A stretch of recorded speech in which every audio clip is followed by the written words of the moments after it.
राजस्थान के अलवर में कांग्रेस के दो नेताओं के समर्थक आपस में भिड़ गए। वहां अलवर लोकसभा सीट से कांग्रेस उम्मीदवार भंवर जितेंद्र सिंह चुनाव प्रचार के लिए पहुंचे थे, लेकिन कुछ ही देर में हालात इतने बिगड़ गए कि बहरोड विधायक बलजीत यादव और यूथ कांग्रेस नेता संजय यादव के समर्थकों के बीच हाथापाई शुरू हो गई। हाथापाई कर रहे लोगों को शांत करने के लिए मंच पर मौजूद भंवर जितेंद्र सिंह और अशोक गहलोत सरकार में मंत्री टीकाराम जूली ने देशभक्ति के नारे भी लगवाए। भारत माता की, भारत माता की। बताया गया कि भंवर जितेंद्र सिंह के समर्थन में संजय यादव के समर्थकों ने नारे लगाए, जिस पर बलजीत यादव के समर्थक सामने आ गए और उन्होंने हाथों में कांग्रेस का झंडा लेकर बलजीत यादव के समर्थन में जमकर नारेबाजी की। लेकिन खुली गाड़ी में चुनाव प्रचार कर रहे भंवर जितेंद्र सिंह के समर्थकों ने उन्हें नजरअंदाज कर दिया और अपने नेता के समर्थन में नारे लगाते रहे।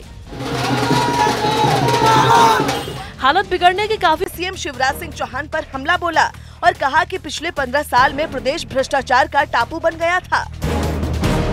यूपी के इटावा में बीजेपी नेता राकेश त्रिपाठी ने मायावती पर दलितों के कल्याण का दिखावा करने का आरोप लगाया। दिल्ली में यूथ फॉर इक्वालिटी संस्था ने देश में जाति व्यवस्था को खत्म करने के समर्थन में इंडिया गेट पर कैंडल मार्च निकाला। बिहार के पटना में कारोबारी को चिट्ठी लिखकर 50 लाख रुपए की अवैध वसूली की धमकी दी गई, जिसके बाद पुलिस आरोपी की तलाश में जुट गई। यूपी के बलिया में सैकड़ों एकड़ में फैली गेहूं की फसल आग में जलकर राख हो गई। बिहार के वैशाली में पुलिस ने छापेमारी कर 40 लाख रुपए की विदेशी शराब के साथ एक आदमी को गिरफ्तार किया।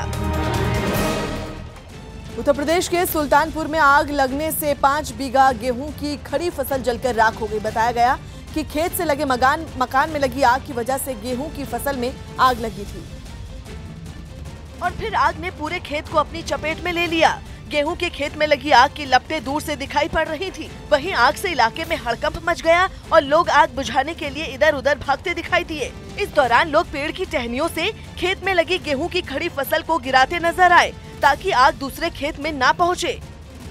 उत्तर प्रदेश के पीलीभीत में भी आग लगने से 250 बीघे की गेहूं की खड़ी फसल जलकर राख हो गई। वहीं खेतों में आग लगने से पूरे इलाके में हड़कंप मच गया और देखते ही देखते आग ने विकराल रूप ले लिया, जिससे 250 बीघे से ज्यादा गेहूं की फसल जलकर राख हो गई। लगभग 250 एकड़ गेहूं जल गया। यहाँ पर बहुत बड़ा नुकसान, तबाही हो गई। इस दौरान कुछ ग्रामीण पाइप से आग बुझाते हुए नजर आए। वहीं कुछ ग्रामीण आग रोकने के लिए मिट्टी फेंकते दिखाई दिए। बाद में कड़ी मशक्कत के बाद आग पर काबू पाया गया। अहमदाबाद में एक आवारा कुत्ते ने गली में खेल रहे एक बच्चे के ऊपर हमला कर दिया। सीसीटीवी में रिकॉर्ड वीडियो में दिखा कि एक बच्चा गली में अकेले खेल रहा था, तभी एक तरफ से तेजी से दौड़कर आए कुत्ते ने उस पर हमला कर दिया। कुत्ते ने बच्चे के पैरों में अपने दांत गड़ा दिए, जिससे वो सड़क पर गिर गया। हालांकि तुरंत आसपास के लोगों ने दौड़कर बच्चे को कुत्ते से बचा लिया। बॉलीवुड अभिनेता धर्मेंद्र ने अपनी पत्नी और मथुरा सीट से बीजेपी प्रत्याशी हेमा मालिनी के लिए जमकर प्रचार किया। धर्मेंद्र हेमा मालिनी के लिए लोगों से वोट मांगने मथुरा के 100 इलाके पहुंचे थे, जहां उनकी एक झलक पाने के लिए लोगों का सैलाब उमड़ पड़ा।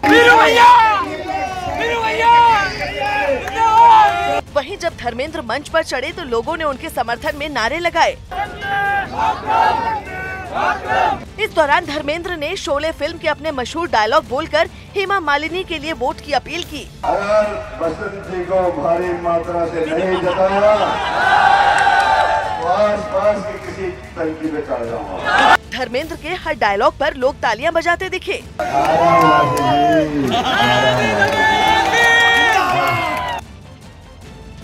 वहीं मथुरा के बाजना इलाके में हेमा मालिनी और धर्मेंद्र की एक सभा पर विवाद हो गया, जहां हेमा मालिनी और धर्मेंद्र के पहुंचने से पहले भीड़ को बांधे रखने के लिए एक कार्यक्रम का आयोजन किया गया था, जिसमें कई बाल कलाकारों ने भी हिस्सा लिया। यहाँ तक तो ठीक था, लेकिन तभी मंच पर बैठे एक नेता उठे और बच्चों के बीच नोट बांटने लगे। चुनाव के दौरान आचार संहिता लागू है, ऐसे में खुलेआम नोट बांटने पर विवाद भी हो सकता है। नेटवर्क 18 के editor in chief Rahul Joshi के साथ खास बातचीत में बिहार के पूर्व डिप्टी सीएम और आरजेडी प्रमुख लालू यादव के छोटे बेटे तेजस्वी यादव ने बिहार के सीएम नीतीश कुमार पर बड़ा हमला बोला। उन्होंने नीतीश कुमार पर बीजेपी के साथ गठजोड़ के महज 6 महीने के अंदर कई बार महागठबंधन में वापसी के लिए अपने पिता लालू यादव के पास प्रस्ताव भेजे जाने का दावा किया और कहा कि जब आरजेडी की तरफ से ये प्रस्ताव खारिज हो गया तो कांग्रेस में विलय का प्रस्ताव भेजा गया। आपने कहा कि प्रशांत किशोर जी एक प्रस्ताव लेकर आपके पास आया। आपने बोला भी कि शायद 5-6 बार आप लोगों से मिले और वो प्रस्ताव आपके सामने रखा। इस पर काफ़ी चर्चा हुई है। मैं सबसे पहले ये जानना चाहता हूँ कि ये प्रस्ताव था क्या, थोड़ा सा इसको विस्तार में बताएं। हमारे पिता ने एक किताब लिखा है, किताब का नाम है गोपालगंज टू रायसीना। उस किताब में एक अंश है जहाँ इसका जिक्र किया गया है कि मात्र 6 महीने के अंदर ही पता नहीं नीतीश चाचा को क्या हुआ कि वो फिर से यहाँ आना चाहते थे। कई बार नीतीश जी के, मैं नाम नहीं लेना चाहूँगा, काफ़ी चर्चा में भी है, हम किसी का नाम लेकर के वो नहीं करेंगे। वो भी बेचारे क्या करते हैं अगर भेजा जा रहा है तो। आज जहाँ से भेजा जा रहा है वही चुप्पी साधे हुए हैं, इनको आगे किया गया है। तो हम इतना कहना चाहते हैं कि किताब में लिखी हुई जितनी बातें हैं 100% सही है। कई बार हमसे मुलाकात हुई, हमारे पिता से मुलाकात हुई और हम लोगों ने जब रिफ्यूज़ कर दिया तो ये जो प्रस्ताव है कांग्रेस पार्टी के, मैं ये नहीं कहता कि डायरेक्टली राहुल गांधी जी या उस नेतृत्व पे गया होगा, हो सकता है जो नीचे का जो कांग्रेस पार्टी का जो संगठन है जहाँ तक वो पहुँच सकते थे वहाँ तक वो पहुँचे हैं और एक प्रस्ताव दिया गया। जब यहाँ से रिफ्यूज़ कर दिया गया तो ये प्रस्ताव में था कि लालू जी को मना दीजिए, हम इस्तीफ़ा दे देंगे और इस्तीफ़ा देने के बाद आरजेडी और कांग्रेस हमको जो है ट्रस्ट वोट में समर्थन दे दे और ठीक 10 दिन बाद हम कांग्रेस में मर्ज कर जाएंगे। ये बात, मर्ज वाली बात हमको नहीं बताई गई, कांग्रेस को बताई गई। तो ये कांग्रेस को कहीं ना कहीं से ये चारा फेंकने का काम किया गया। पर आप ये कह रहे हैं कि जो प्रस्ताव था उसमें दोनों पार्टी साथ में मर्ज होकर एक जॉइंट उसमें चुनाव लड़ें, आप मुख्यमंत्री के दावेदार होंगे और वो कहीं ना कहीं प्राइम मिनिस्टीरियल फेस हो सकते थे, एक joint combined opposition. Prime ministerial वैसी बात नहीं, पहले कोशिश आरजेडी में हुआ कि आप लोग समर्थन कर दीजिए, अगर कोई थर्ड विकल्प अगर कोई होता है तो उसमें हमको चेहरा आगे कर दीजिएगा। यहाँ से रिफ्यूज़ हो गया। हम लोग हमेशा से कांग्रेस के साथ थे, हमेशा रहेंगे। हम लोग जहाँ रहते हैं वहाँ निष्पक्ष भावना से रहते हैं और मजबूती के साथ रहते हैं। जब यहाँ से वो प्रपोजल रिजेक्ट हो गया तब वो कांग्रेस के पास कांग्रेस में मर्ज करने वाली बात की। वहीं जेडीयू ने आरजेडी नेता तेजस्वी यादव के नीतीश कुमार और प्रशांत किशोर पर दिए बयान पर करारा जवाब दिया। उन्होंने तेजस्वी के बयान को हार की हताशा बताया।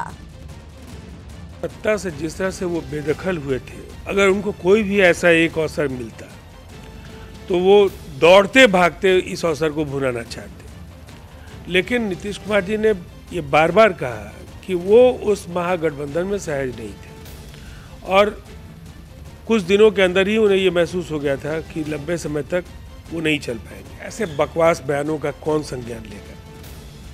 पूरी तरह से झूठ परोसने की कला में महारत हासिल हो गया है। अगर इतने कम समय में एक बड़ा अवसर मिला था, तेजस्वी यादव ने केवल वही चीज़ें सीखी जिसको बिहार की जनता स्वीकार करने के लिए तैयार नहीं है। उन्हें नए बिहार के लायक खुद को बनाना पड़ेगा। जेट एयरवेज के 1100 पायलट ने हड़ताल टाल दी। वेतन नहीं मिलने से नाराज जेट एयरवेज के 1100 पायलट ने आज से होने वाली हड़ताल को कुछ और दिन के लिए टाल दिया। इंग्लैंड में 30 मई से शुरू होने वाली क्रिकेट विश्व कप के लिए भारतीय टीम का ऐलान आज मुंबई में होगा।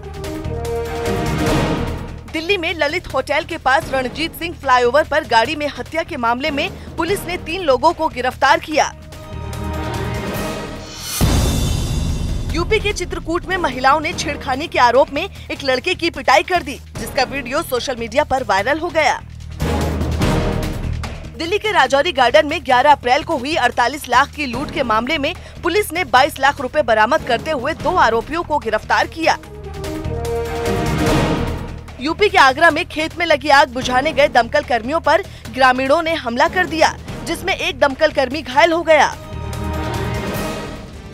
मध्य प्रदेश के भोपाल में माखनलाल चतुर्वेदी राष्ट्रीय पत्रकारिता विश्वविद्यालय के पूर्व कुलपति बीके कुचियाला समेत 20 प्रोफेसरों और शिक्षकों के खिलाफ धोखाधड़ी और भ्रष्टाचार का मामला दर्ज किया गया है। विश्वविद्यालय में पिछले सालों के दौरान हुई नियुक्तियों और दूसरे प्रशासनिक फैसलों से जुड़े मामले में शिकायत पर ईओडब्ल्यू ने केस दर्ज किया है। एफआईआर के मुताबिक पूर्व कुलपति बीके कुचियाला पर आरोप है कि उन्होंने यूजीसी के नियमों को ताक पर रखकर 2010 से 2018 के कार्यकाल में विश्वविद्यालय में नियमों के खिलाफ नियुक्तियां की। उन पर संघ से जुड़े संगठनों को नियमों के खिलाफ आर्थिक मदद पहुंचाने का भी आरोप है, जिस वजह से विश्वविद्यालय को आर्थिक हानि हुई। प्रथम दृष्टया कुछ आईपी एड्रेसेस की जानकारी मिली थी जिनके द्वारा कि इसमें संबंधित टेंडरों में छेड़खानी की गई है। तो उनसे संबंधित कंपनी है ऑस्मो IT सॉल्यूशन भोपाल की, उसके 3 डायरेक्टर और मार्केटिंग डायरेक्टरों को पूछताछ के लिए बुलाया गया। उसके बाद में उनके ऑफिस की भी तलाशी ली जा रही है। सिस्टम्स में जो हार्ड डिस्क हैं, जो डेटा है, उसको रिकवर करने की कोशिश की जा रही है।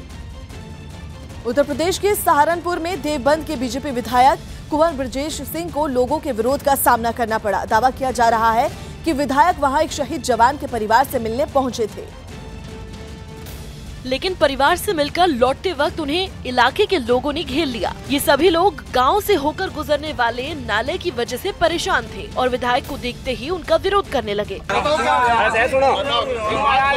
अपने को गिरता देख विधायक लोगों को समझाने की कोशिश करने लगे, लेकिन गांव के लोग विधायक का विरोध करते रहे।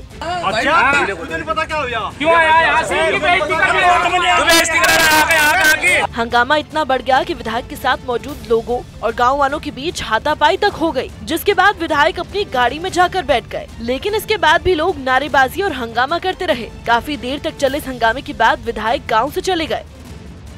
उत्तर प्रदेश की संभल लोकसभा सीट से चुनाव प्रचार में जुटे बीजेपी प्रत्याशी परमेश्वर लाल सैनी अनोखे अंदाज में नजर आए। परमेश्वर लाल सैनी ने भीमराव अंबेडकर की जयंती के मौके पर उनकी प्रतिमा के पास झाड़ू लगाई और वहां पड़ी गंदगी को साफ किया। इससे पहले बीजेपी प्रत्याशी ने भीमराव अंबेडकर की प्रतिमा को अपने रुमाल से साफ किया।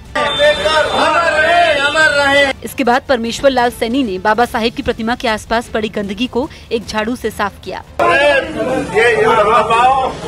सफाई के बाद बीजेपी प्रत्याशी ने मिठाई खिलाकर लोगों का मुंह मीठा करवाया। बाबा साहब के जन्मदिन पर बहुत इस बीच परमेश्वर लाल सैनी ने बाबा साहेब के आदर्शों पर चलने का दावा किया। मैं चाहता हूं कि बाबा साहब के आदर्शों को लेकर के जन जन तक पहुंचे। संभल लोकसभा सीट पर तीसरे चरण में 23 अप्रैल को मतदान होगा, जिसमें परमेश्वर लाल सैनी का मुकाबला समाजवादी पार्टी के डॉक्टर शफीकुर रहमान बर्क और कांग्रेस के मेजर जगतपाल सिंह से होगा। कांग्रेस नेता गुलाम नबी आजाद ने प्रधानमंत्री मोदी को तानाशाह कहा। उन्होंने पीएम मोदी की तुलना जर्मनी के तानाशाह हिटलर से की। आज एक डिक्टेटर हुकूमत कर रहा है। एक जो जर्मनी का डिक्टेटर के बाद आज हिंदुस्तान में मोदी डिक्टेटर है। आवाज उठाने की पूरी इजाजत नहीं। टेलीविजन में किसी अखबार, किसी अपोजिशन का नाम आ नहीं सकता, क्योंकि उन्होंने सबको खरीद के रखा। ये सिर्फ बड़े बड़े अमीरों की सरकार है। देवेंद्र फडणवीस ने राहुल के भाषणों को काल्पनिक बताया। गुजरात के वडोदरा की एक रैली में महाराष्ट्र के सीएम देवेंद्र फडणवीस ने राहुल गांधी पर हमला कर उनके भाषणों को काल्पनिक बताया। आम आदमी पार्टी ने पंजाब की लुधियाना सीट से प्रोफेसर तेजपाल सिंह को टिकट दिया। यूपी के बाराबंकी में पुलिस ने अवैध शराब बनाने के आरोप में 2 लोगों को गिरफ्तार कर भारी मात्रा में अवैध शराब जब्त की। मुंबई के धारावी में बन रही एक इमारत का हिस्सा गिरने से एक आदमी की मौत हो गई, जबकि 3 लोग जख्मी हो गए। बिहार के नालंदा में एक पत्रकार के बेटे की बदमाशों ने हत्या कर दी। यूपी के देवरिया में एक लड़की की सरेआम चाकू मारकर हत्या कर दी गई। केंद्रीय मंत्री स्मृति ईरानी ने राहुल गांधी पर हमला बोला। स्मृति ने आरोप लगाया कि राहुल ने अमेठी में पिछले 15 सालों से कुछ नहीं किया। साथ ही वायनाड की जनता को भी सतर्क रहने की चेतावनी दी। घर सारे मिट्टी के बने हैं। अगर राहुल गांधी ने अमेठी को 15 साल बर्बादी के अलावा कुछ दिया नहीं, तो फिर वायनाड की जनता को भी सतर्क होना चाहिए।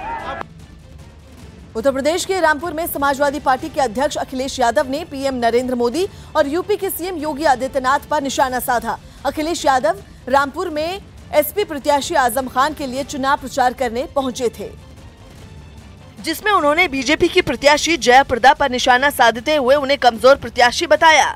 तो हमारे प्रत्याशी के सामने कम से कम कोई दमदार प्रत्याशी तो होता, तो दिखता प्रत्याशी है। इस दौरान अखिलेश यादव ने प्रधानमंत्री नरेंद्र मोदी पर भी जोरदार हमला किया। नौकरी वाली भी बात झूठी थी और नोटबंदी वाली बात बताओ झूठी थी कि नहीं थी। लगे हाथ अखिलेश यादव ने यूपी के मुख्यमंत्री योगी आदित्यनाथ को भी आड़े हाथों लिया। लेकिन हमारे बाबा मुख्यमंत्री जी ने कहा कि भगवानों की भी जात होती है। रामपुर लोकसभा सीट पर तीसरे चरण में 23 अप्रैल को वोट डाले जाएंगे।